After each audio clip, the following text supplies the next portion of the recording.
Welcome to Get Big Out Loud Radio, where we explore living the complex, funny, and beautiful ride of life with me, Kari Knutson and Dr. Pat on TransformationTalkRadio.com. Are your thoughts keeping you small? Are you ready to get big? I will offer you ideas to transform what you are thinking into conscious action. Explore what is keeping you small and how to shift your behaviors in order to get big. Learn what is possible for you. Get ready to get big and live life out loud starting now.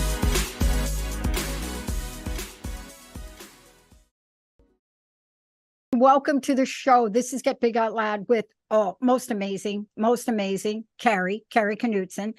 And this show is like the best. I don't even understand how she puts these together and how they come in at the perfect time, because it is that kind of thing. When I think about intuition and connectivity, this is where Kari is in the sweet spot of life.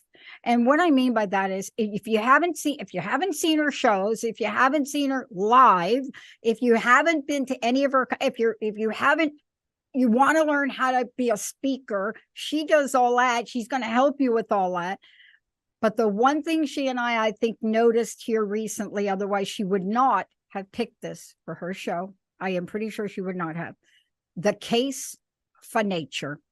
The case for nature. Before we even get rolling, I want to just tell everybody, go to Knutson Speaks, and I'm going to spell it KNUTSON speaks.com, because that's what she does. She has been out there. COVID didn't stop her. Nothing stops her. She expanded. She left her day job. She's out there full time. She's helping create this world that inspires us. But today, it's all about the nature. Kari, isn't it all about the nature? Yes, we're talking about a case for nature today, Dr. Pat. And thank you for your beautiful intro. That warms my heart. But we are in synchronicity because we tend to pick topics and then they're just right what we need to talk about right at the moment. Yeah. And the reason case for nature came up, I was thinking about how much nature can teach us and what we can learn from it. And then at the same time, how much we're pulled away from it in our modern society, and how we need to, like, we can reframe our idea about what does it mean to be in nature or connect with nature and what it can teach us, that it would be a good topic. Because I thought a lot of people might be thinking about that. How can I reconnect with nature without hiking a 14er? Because that's in Colorado, that's what we think of as connecting with nature. You just spend all day hiking a 14er and then you can connect. That's what Jessica does. If you say that to Jessica, she's like, what mountain am I going to climb? That's our little hiking Jessica, right? Hiking, kayaking. But there's another version of it, right? And that's what we're talking about today.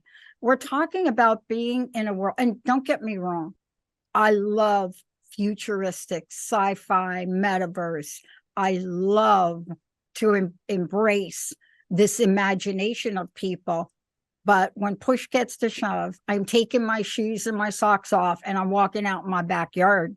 Know what I mean? Yeah, well, when we crave connection, when we crave to get back to what we know, we're human beings, we're not robots. So we do need, when we think about being in an office building all day or in our homes all day or looking at a screen all day or multiple screens all day and having like air conditioned air to breathe and manufacture, we're thinking about even the food that we get that's been heated up a bunch of times. Like the idea of like, what do we crave? When most people say they want to go on vacation, it's to a place that is beautiful. It's to see something of beauty. It's to do something they can't do in their regular lives, because we need a break from that.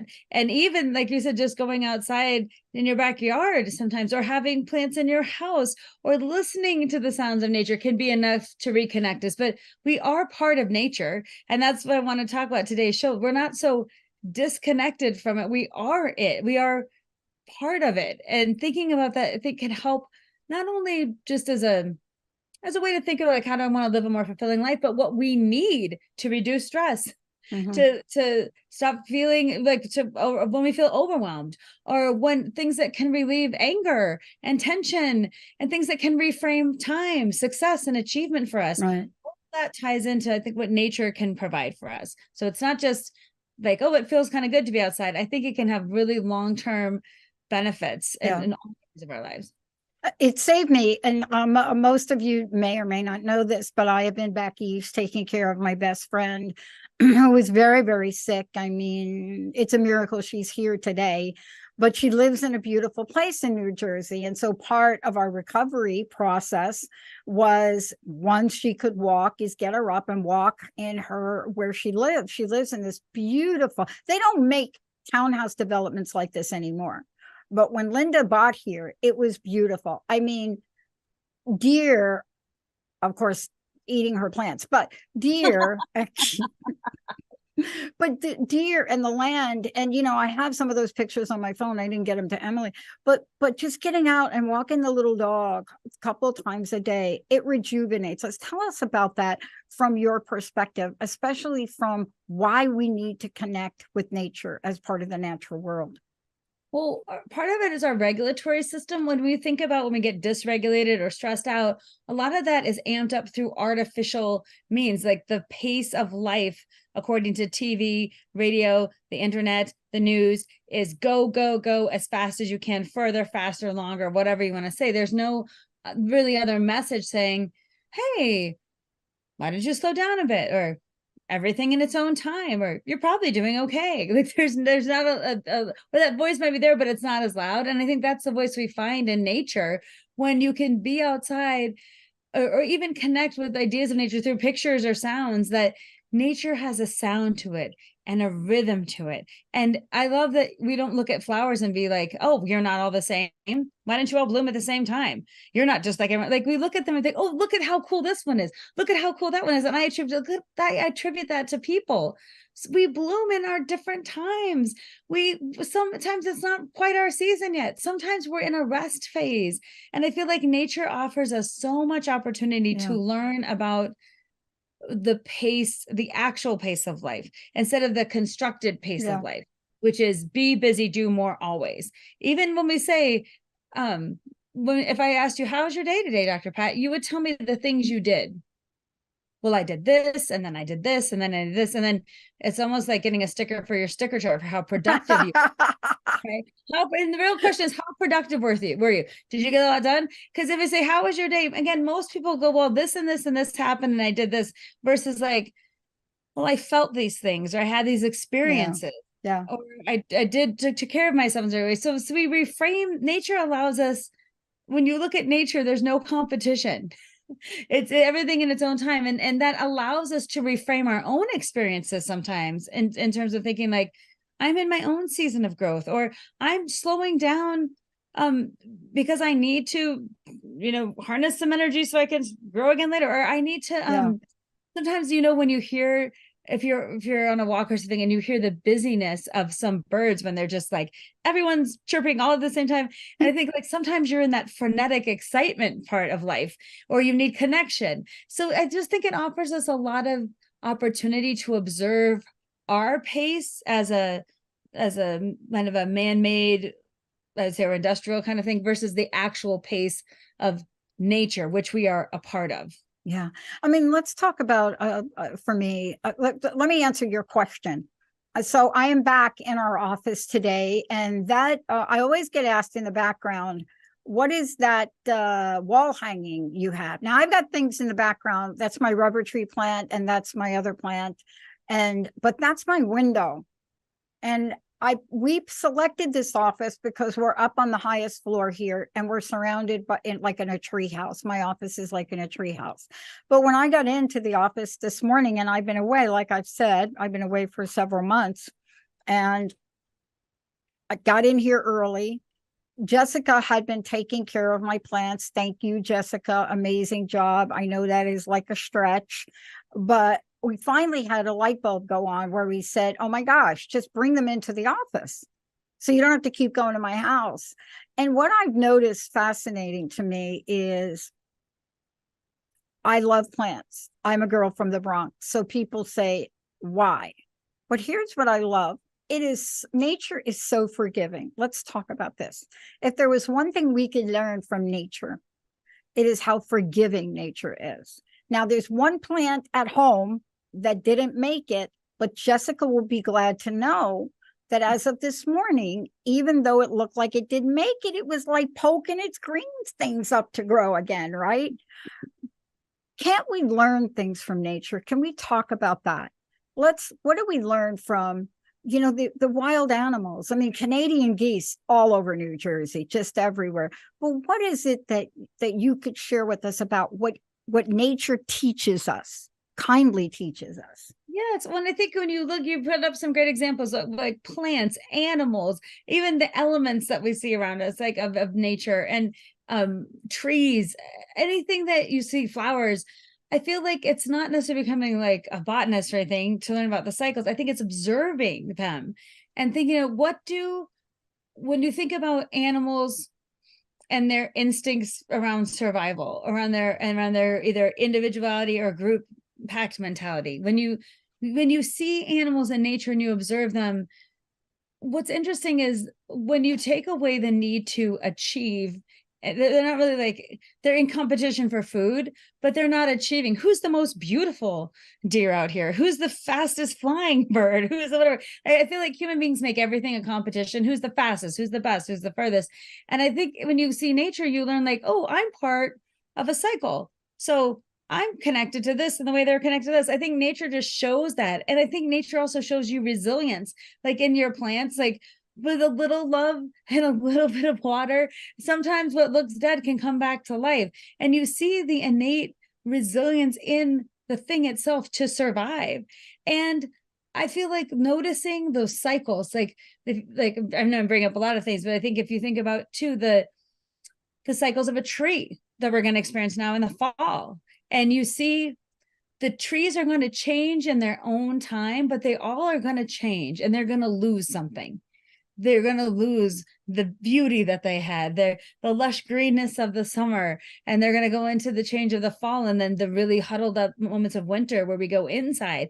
And thinking about ourselves and our cycles, the way we transition through times of our lives, through situations, through relationships. I feel like there's lessons out there in any way you look to nature, and sometimes you're resilient like that little plant that you gave some water to. Sometimes you're in a season of change in your own life and you reflect on that. Sometimes you see the value of working together in a group or a pack to get something accomplished. Sometimes you see the value of your own desires and needs without comparison.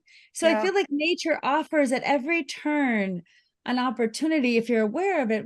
And I think I would encourage people to ask themselves, what can I learn from nature? Like, what lessons become apparent to me as I just observe, as I just experience? What would you take from it if your mind was open to it?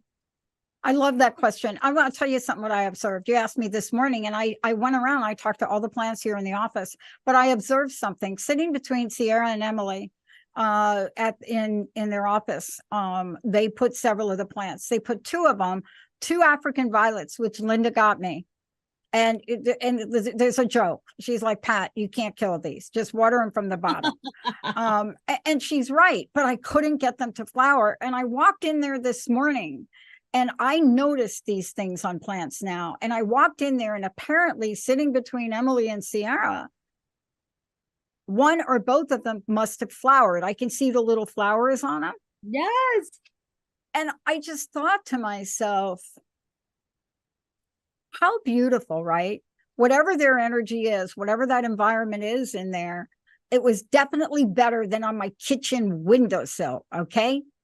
I don't think they locked me washing my dishes, but this is a level of connection that we can make. And can we talk about this for a minute?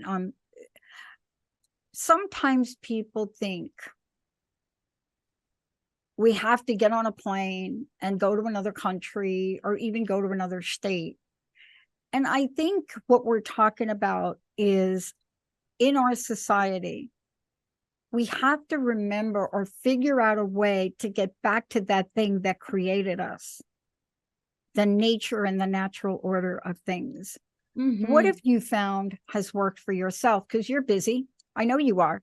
I said it earlier, full-time in your business, speaking, coaching people to speak, right. All of that. Yes. But what have you done? So I noticed for me, what's interesting, and even last week I had 5 speaking events in 4 days, and I was like, my gosh, Friday's like, I'm tired, like, but good tired, right? Like, I love this work so much. I love speaking to groups of people all over the place. And I find it very fulfilling. But I also need, when you think about balance, how you find balance from that go, go, go mentality and the connection.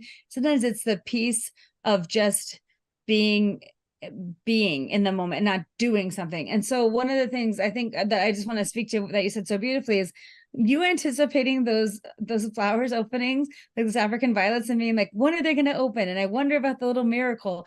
I think noticing things in nature, it's like happening with or without us noticing. But when we notice, it's like an exchange of, I feel like a secret of life, right? Like, look at the beauty that exists. Look at the little miracle that happened. Look at this thing I'm paying attention to outside of my achievements or my bank account or my calendar. Look that I'm taking time to like care about a flower opening up or thinking like that. And to me, this is very random, but we've been watching the spider. It's called a cat face spider.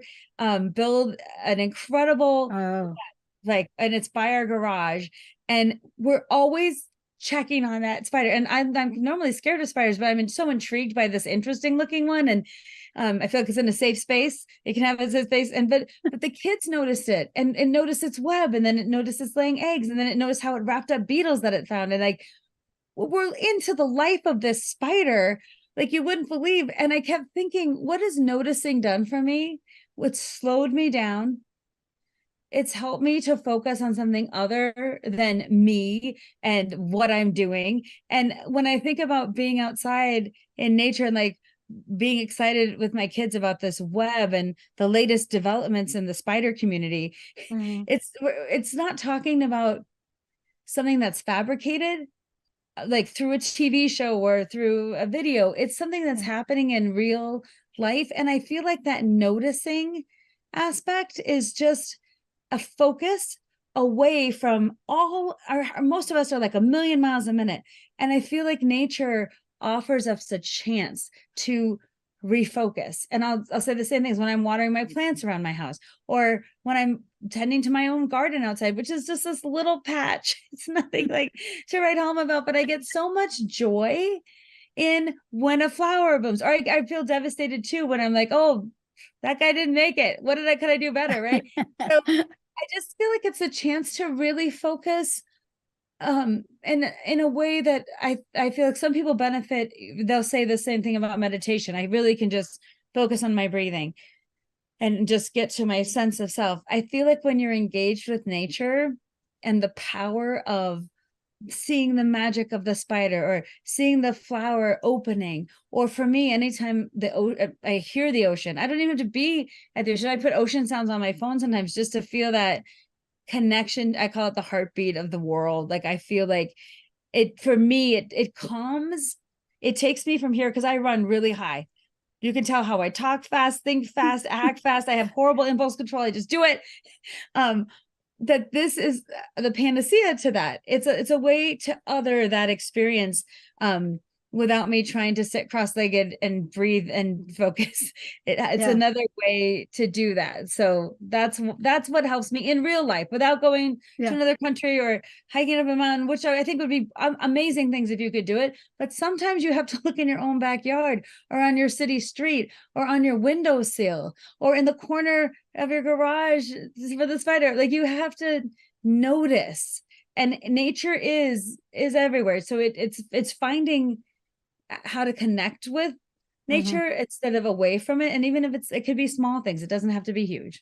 I love that you're talking about this because it doesn't have to be huge. It is just noticing and being aware and awake to notice. I mean, simple things like when I came home, I took time to reacquaint myself with my home and my yard. And, I have this, what do you call them? It's a wind chime, but they're made out of glass. And inside the glass are these pictures of dragonflies embedded inside the glass. And dragonfly, one of my totem. But I noticed something over the weekend. I've got them on a hook outside in this plant that died, but I've got it out there. And I noticed this little dragonfly is flying, lands on the hook. And I thought, oh my gosh, So my brain says it knows that in the glass is a picture of a dragonfly. Of course, I don't know if it knows or not. Right. But it was such a beautiful moment to see this beautiful glass image of a dragonfly and then an actual dragonfly landing on it. And it's a moment that if you stop long enough, it's a precious memory. See, I don't think nature has ever disappointed me. Oh, yes. That's You know, beautiful. I don't Yeah, think so. I love what you said too. If you notice it, it can be a precious memory. If you notice it, and that's again just shifting your mind from the busyness of your next thing on your to-do list and your achievements and all the things we have to get done to say, I just noticed a dragonfly land on this chime and and it was special to me, right? And I'm sure your heart rate probably went down, your brain stopped going for a Yeah, moment. You've tucked that away as a sweet little miracle moment, and then life comes at you again, but it still existed. And I think in that moment for you, that was really special, right? it was special. And, I live in a beautiful place. I mean, I grew up on the East Coast. Where Linda lives is absolutely gorgeous. New Jersey, the part of New Jersey is the best kept secret on the planet, this part of Jersey, right?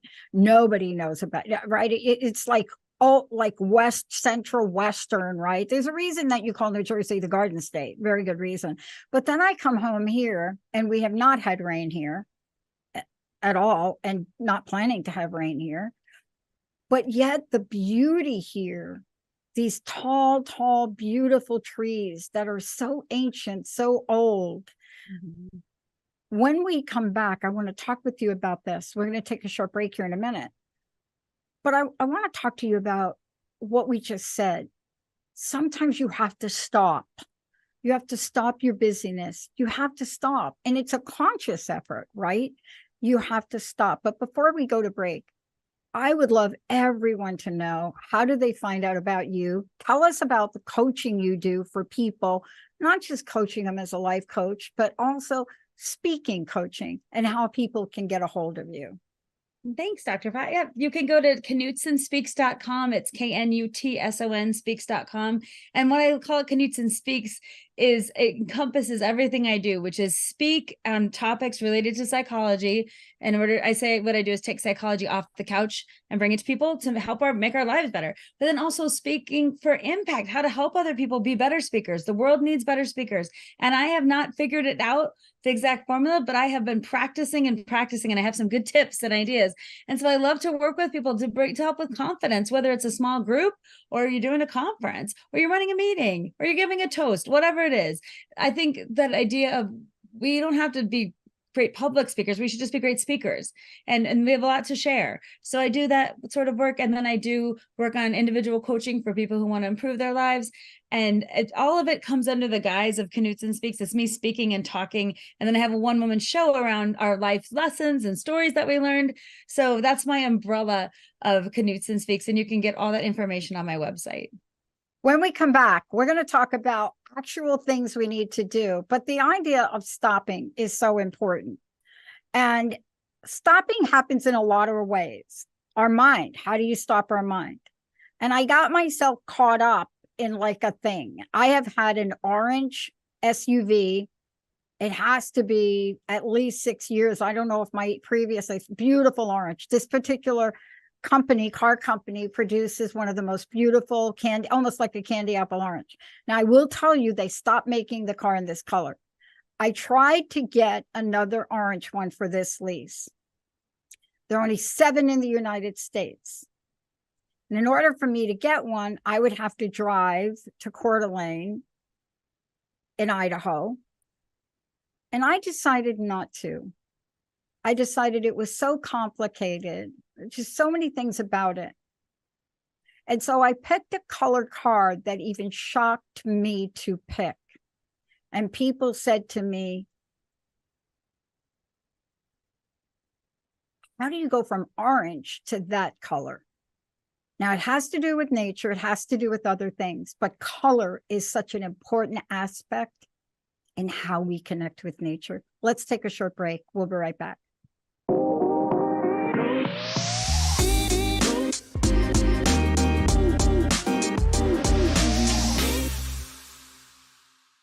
everybody, welcome back. Get Big Out Loud with Kari Knutson and me, Dr. Pat. I get to share this experience, living the complex, funny, and beautiful ride of life with her each month.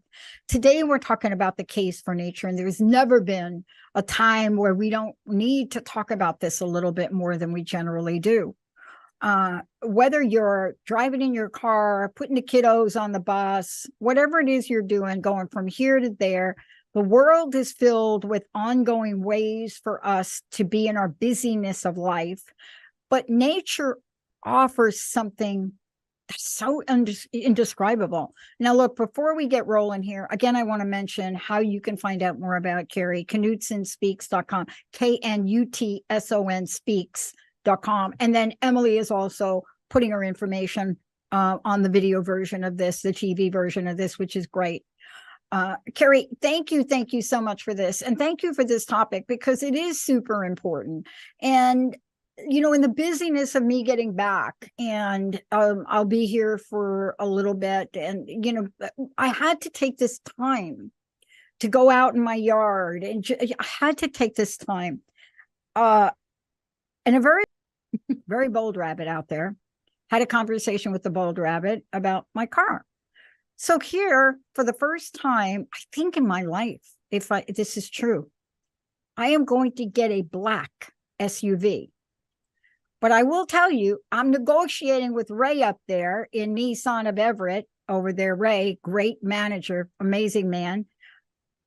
Can I take my vehicle, my black vehicle, and add color to it, even though it's a lease? So I wanted to talk to you a minute about color and nature. Mm-hmm.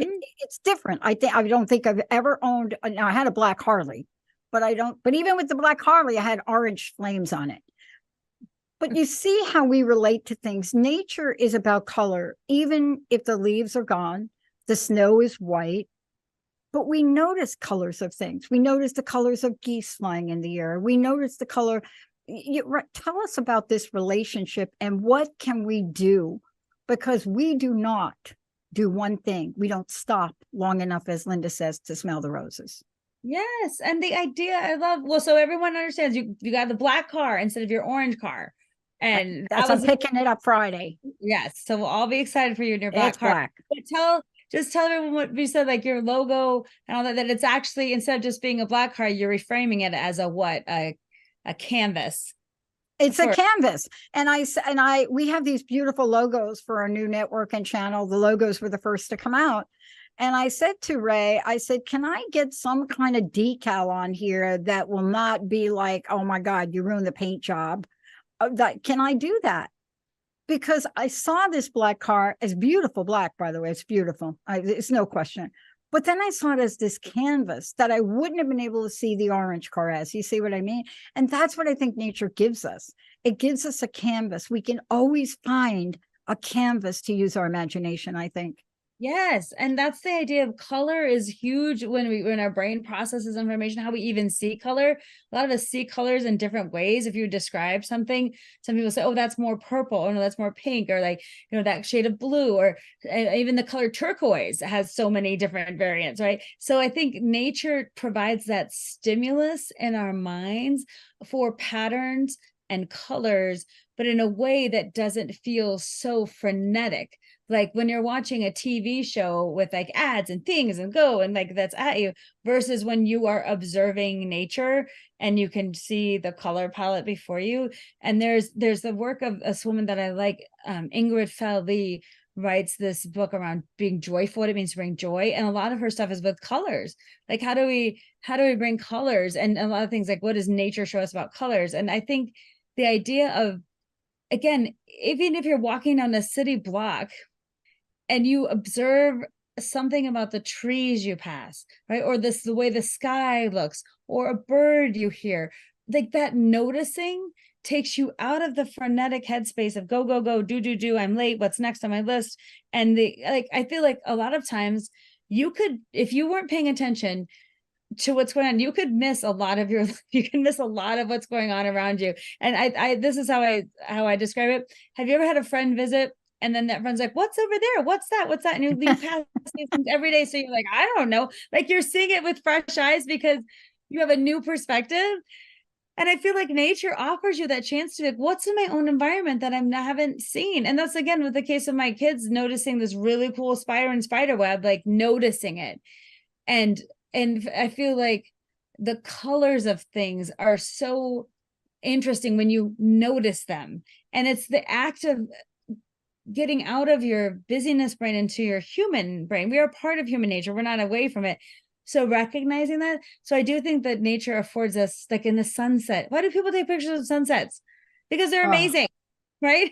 They're just, we're drawn to them. And so that's why even in our office spaces, when you think of the pictures that are up, sometimes if you can't get in nature, even seeing a picture of something in nature or smelling like some, I don't know, I have this lemon oil that I like to use. It just like makes me like, I feel like this, like a breath of that feels good, or fresh flowers in your workspace, or something that brings color and light. That's why I love like pictures. I have this beautiful picture of a flower behind me that I just yeah. love.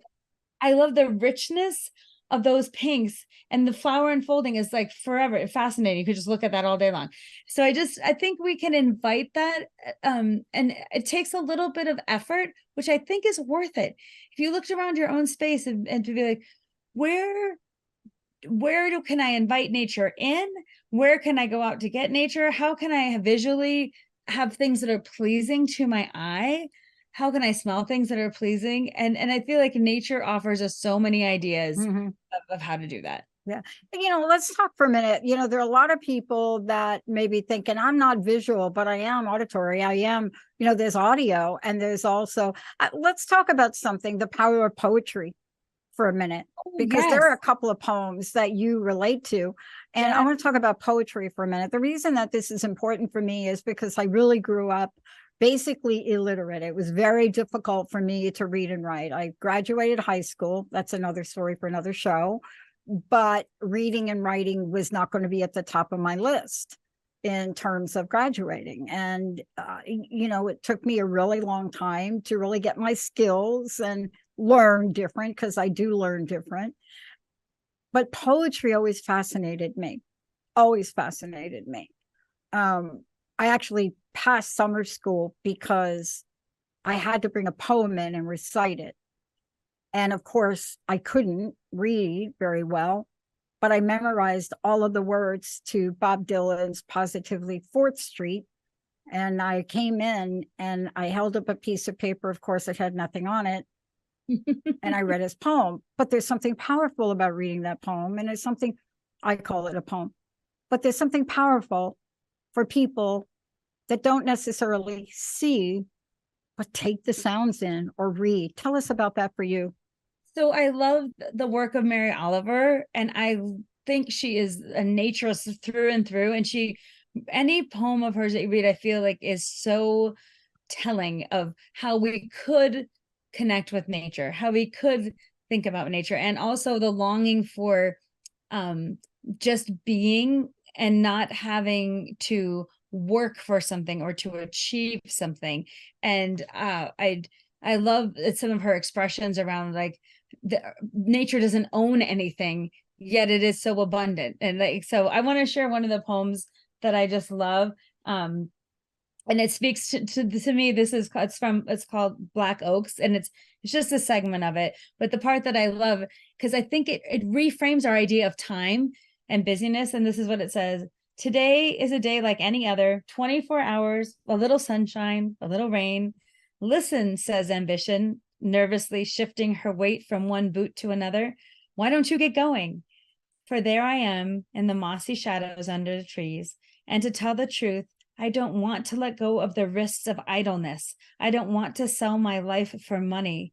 I don't even want to come in out of the rain.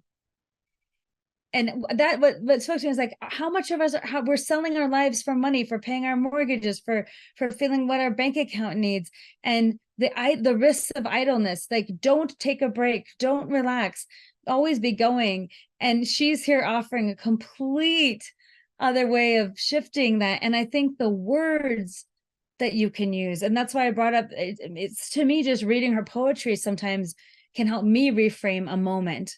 Yeah. And when I get into like, am I selling my life for money right now? Like, what is my life really about? connecting with people and enjoying things, or working. And if your life is working, it's just an opportunity. It's not because you're bad. It's not a judgment. It's an opportunity to be like, is this really what I want? Can I reframe things for myself? Can I have some more balance? Is there an opportunity here? Not for judgment, but for curiosity. What might I do differently? What might I invite into my thought process that might help me? So poetry is one thing that I love that helps me. And I think Mary Oliver's poems are just the pinnacle example of beauty. And it's beautiful poetry. Yeah. Yeah. But this is what we're saying, whatever that sense is, whatever that is, and we have senses, and some of you have fifth and sixth senses. It doesn't matter, whatever that way is for you to connect. I mentioned earlier, taking my shoes off, walking on the grass. For me, there's something about that does it for me. It doesn't have to be very long. But whatever that is for people, it doesn't really matter, does it? It's just a connection, Kari. It is, but this is what I'd encourage people to think about. Notice your resistance to taking any time to do that. Notice the resistance to stopping work, stopping being productive, stop doing something. Because when you're taking that moment to walk outside or take a breath of fresh air, or like leave your desk to go outside for a minute, it takes intention. And notice your resistance to that, like, oh, this is silly, or I don't have time, or why should I need this, or there's so much to do, this is wasting time, instead of seeing what it gives you in terms of benefiting your nervous system to calm down, benefiting your body to move a bit, benefiting your sense of observation and connectedness, benefiting, I feel too, sometimes when we think of what am I doing all this for? If it's only money at the end of the day, then it's empty. So even connecting with like something bigger than yourself and your drive to achieve, which might be your place in the natural order. It might be your value as a human, just being here on this earth without doing anything. And this is my example. We never look at a baby and be like, what did you do today? Get busy already.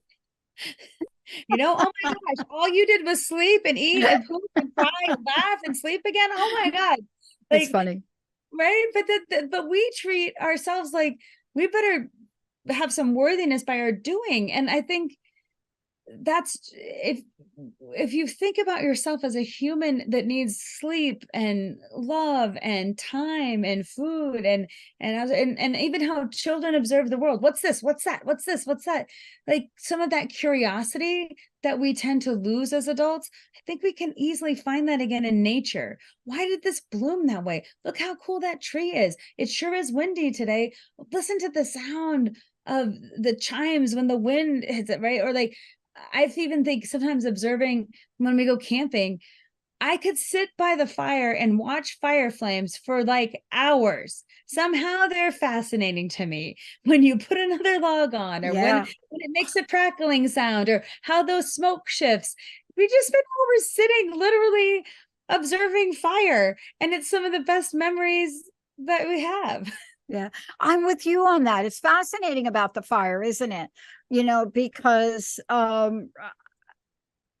don't know if it's the fire or the energy of transmutation from wood, right, to heat, to smoke. I mean, it's beautiful, but I mean, you literally can stare at it. Linda said to me not too long ago when I was looking for a place to live, and I live in a beautiful place now, but one of the things was I got to have a fireplace. And here now gas is the way to go. I don't think in our state you can actually burn wood anyway. Anyway, I don't know. But I was so insistent on it. And then when I found the place, the fireplace needed maintenance. And I said to Joe, Joe, I really would like that to work. And he made it happen. Not because of heat, but there's something about sitting there and being mesmerized by the flames, right? Mm-hmm. Would you call it that? Yes, mesmerized. And that's how people feel when they look at a mountain or look at the ocean or look at fire. It's those things that you're like, oh my gosh, this is like a tiny miracle. And I think our best, most human selves relate to that magic, if you will, or that experience of seeing the force of nature and being mesmerized by it. And that's, again, if you can just notice what you need, what calms you down, like recently I went on a trip to a beautiful place called Hans Peak, and I noticed in myself, it took me 3 full days to get in sync with nature's rhythm and certain. I had been so high and frenetic on everything I was doing but I noticed by the 3rd day, I'm like, oh, I'm getting into the cycle of nature, like around 6, 7, 8, when the thing starts getting darker and you go to bed earlier, and then you get up super early because the sun's up, and like that cycle that you normally wouldn't have. And then I noticed, like, sitting by the fire and finding great enjoyment from that, or sitting by the lake and just feeling everything kind of be like, oh, I'm getting in this cycle now, not in my fabricated, busy cycle that's dictated by my schedule and how many meetings I can have and how fast I can get someplace. And I noticed the juxtaposition in what did that. And it was the force of nature. It was the sheer force of nature, being detached from technology, being off my schedule, but the force of the cycles of, like, you have to go to bed at a certain time because there is no light if you're camping, right? Like, you have to, like, the sun goes down and you're done, and it's permission to be done. It's permission. And in a world that's open 24 hours where you can access anything all the time, get things delivered to you, I think when you're away in nature like that, you realize, like we were saying, my husband and I were talking, like, it's kind of nice because all we have is all we have. Like, if we got canned beans one night and then we forgot whatever, we're eating canned beans. Like, our expectations have drastically shifted. Even our kids were much more amenable to whatever because of course you leave stuff when you plan to go camping and you don't have everything. And I just thought, just being with what you have, where you are, in a space where nature sets the tone, was healing for me. And I think back to the summer, that's one of my best memories of the summer, was looking out over Hans Lake and just breathing in the colors, the sound, and noticing my own regulatory system shifting as I got attuned with nature and didn't expect nature to get attuned to me. And that's, I think, one of the lessons, like, how can we attune ourselves to nature? Because it knows the time clock. It knows how fast we should go. It gives us a lot of lessons. You brought up something, and I want to really touch upon it. I know it's something we don't think about, but one of the things that happened during our experiences over the past 3 years with COVID is there was so many innovations that were done. We're using one right now. Thank you, Zoom. But the other innovation, and I am going to call it an innovation, is called delivery. Now, there was delivery before, but this is delivery with a capital D. And I got teased a little bit because I like delivery. I even like grocery delivery. And Linda's like, just go to the store. And I'm like, you know what? Why not just have it delivered? I mean, I'm not having a special birthday cake. So it's an interesting idea. And it saves me time, and time that I could have to go on that walk. I'm a business owner, and I fell in love with delivery over COVID. Does that sound silly? But I did. I fell in love with delivery. I think a lot of people didn't think of it as an option before, and then all of a sudden it was a really good option. And exactly. When you think about, do you want to spend an hour walking up and down the aisle, or do you want to, like, have it delivered? Like, I think when you do the, gains, losses things, it depends on how you want to spend your time and what's valuable to you and where your priorities might be. And I think but you're right. Over the last 3 years, Amazon, delivery services, groceries, Uber One, delivering food, and Lyft, and like all the things that can be delivered. But you have to ask, I think, yourself, is like, at what point are we consuming and getting things, and then how are we utilizing that time to our benefit? So if it's a convenience that allows us to spend more time online or more time with our butt in a seat doing work, then you have to say, is it better that I go out of the house and get my own groceries because I need to shake things up? Or is it a time saver that allows you to do something else that fills you up? Ping So that's pong. my It's the question. time that allows me to play ping pong. I mean, look, we're talking about things that connect us with nature or connect us with the natural ways of things we love. How often have people talked about the fact that walking was essential to them, being out in nature? It's their sanity, right? And the example you gave, this beautiful place that you went to, just absolutely gorgeous. What can we say to help people? What tips do we want to leave people with here? So that it doesn't matter what walk of life you're in, whether you have children you're caring for, job that you go to, overtime, whatever that is. What are your tips for people today? So when I think about, we're talking about the case for nature, the invitation would be to assess yourself in a way and assess your environment and your life in a way that says, am I bringing in nature or connecting with nature in a way that fulfills me, or is there an opportunity where I could do that may bring a little joy, a little color, a little sense of your senses to life, in terms of alleviating not just straight up suffering, because I don't think necessarily we're suffering, but like, and to alleviate the blah of life, or the din, or the hum of the fluorescent light that is just like, no. And when you think about, again, I'm human, so I have some human things. I'm actually connected to nature, not away from it. I'm a part of it. So how am I showing up in my environments to connect to myself through nature, and what can it give me? So would looking at your schedule and saying, I am going to get off my, out of my desk for lunch and take a quick walk around, even taking a walk around your office building. It might not be beautiful, but it might be getting you outside. Or if you think that's impossible, I can't ever get out, like, can I bring some things in nature, in sounds or plants, or pictures, or audio? Can I do that? And can I pay attention in my life as I'm moving through life? Can I stop literally to smell the flowers?